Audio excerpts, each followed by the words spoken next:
Welcome to the Lifestyle Accountant Show. I'm Meryl Johnston, your host, and this podcast exists to help today's accounting firm owners build successful firms while also living a healthy, happy life without sacrificing sleep, your weekends, or time with loved ones. In today's episode, I'm chatting employee equity with Andrew van der Beek, and specifically providing opportunities for your leadership team to own equity. And that process was anything that I do. And I say this is the way that, hey boys, you're doing real good. Do you want to have a chat about equity? I reckon it'd be cool. I think it'd be great. I think we could do some cool stuff together. Let's have a conversation. And it just went from there. And then we went, and much like, what are you trying to get out of that? They bought in. So they paid me money to buy into the business. And I was of the perspective as like, I'm not trying to make my millions right now. This is me trying to ensure the right people are in the right place for the future of this business. And I know that that will pay me back tenfold eventually one day. If you listened to last week's episode, then you would have heard my introduction of Andrew. If not, Andrew is the founder of Illuminate, and I'm going to read his self-intro, which I think is pretty awesome. Although I dream of running my own whiskey bar, right now I'm an accountant, I guess. Founder of Illuminate, podcast host, co-working space owner, coordinator of retreats, mentor of up-and-coming accountants, keynote speaker, and generally getting myself into interesting situations in the world of accounting. I push the boundaries. It's the only way I can make the difference I want to make. I ask lots of questions, I listen to the answers, and I'm not afraid to challenge what I hear. Last week's episode of the Lifestyle Accountant Show featured Andrew sharing his story about starting an accounting firm at 26 with his business partner Jason, and then buying Jason out a few years later. I was impressed with how quickly Andrew and Jason were able to agree on the key terms of the deal and figure out an amicable transition. In today's episode, we're switching gears and talking about why Andrew decided to give his leadership team the opportunity to own some of Illuminate. There were 3 different situations where Andrew had team members buy in, and Andrew talks through each of them. We discuss some of the things that it's important to talk about if you have employees or anyone coming on to the cap table, and things, key terms that you should put in the shareholder agreement. We also talk about what to build into the agreement if a team member who owns equity should leave. And Andrew goes into quite a bit of detail about how he's handled this.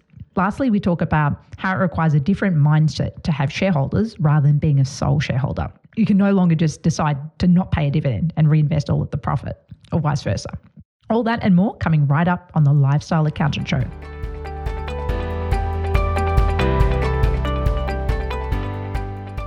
Are you worn out by the complexities of sales tax, or maybe just tired of constantly picking up the pieces when software messes up?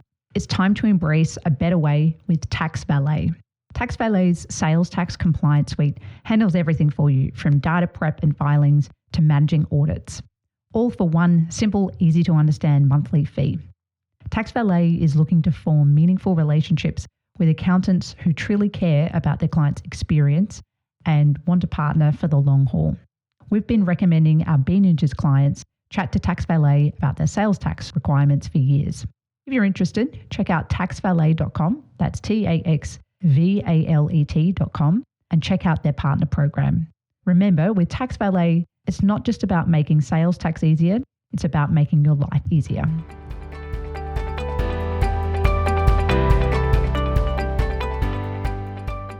All right, well, let's switch gears. So next I want to ask you all about incentivizing your team and giving equity to some team members.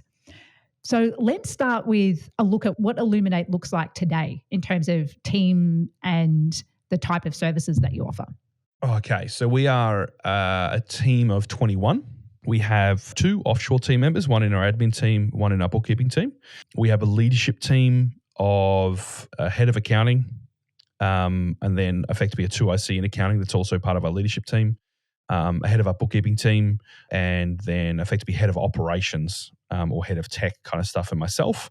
And then we also have another senior person in the bookkeeping team that spends a bit of time in that leadership element as well, as we're trying to give them more exposure to stuff, as well as the head of bookkeeping, Kate, went on maternity leave, and hopefully will be going on maternity leave in the not too distant future as well. So we had a leadership team of 5.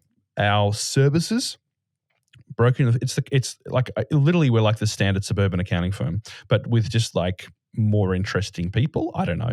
We keep people out of jail by putting numbers in boxes. So we do compliance stuff, and that's not belittling what compliance is, but that's just trying to say that, there's more to it than what we do. So we do the compliance-based work.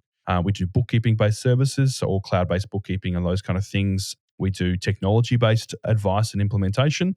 So that could be something as simple as setting up Xero. It could be more detailed as, point of sales, inventory solutions, that kind of stuff.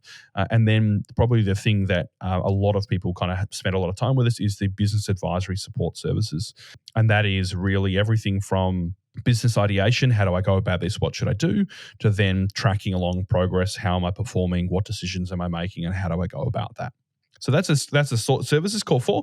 And then who do we do it for? There's about 6 industries, but as I go through the list, it becomes less and less of a focus. But marketing and creative. So creative people we spend a lot of time with, whether they're website developers, digital marketers, photographers, the creative people who really love their art but get freaked out by numbers. We spend a lot of time with them. E-commerce, we spend a lot of time with. I know you guys do a lot of work in e-commerce, although that's becoming a little bit less now. Our team are just getting a bit shitty at e-commerce businesses these days. Sorry if you run an e-commerce business online. I kind of do at the same time, but it's an interesting space, e-com. We do hospitality businesses, alcohol, trades. Actually, trades is quite high up with us. We do a lot of time with tradies, and then professional services. Everyone's got a consultant or two lying around, but really the ones that we spend most of our time with, creatives, trades, e-commerce would be the top 3, and then hospitality, alcohol float around there. And then scale wise, anywhere from like brand new starting up today to we probably start having a talk to them about whether we're the right fit when they're around the 10 million turnover. And depending on what kind of international based stuff they're doing. So if they're going crazy overseas and we really need to have a strong knowledge of what that means, that's where our team start going, I'm just not enjoying that. I don't have the desire to learn it. And we go, great, let's move you on to someone else. So we'll often move clients to mid-tiers or those kind of things when we recognize it's just not going to work with us anymore. So let's dive into the story around the first time you decided to give a team member equity. And I don't know whether you decided with the leadership team that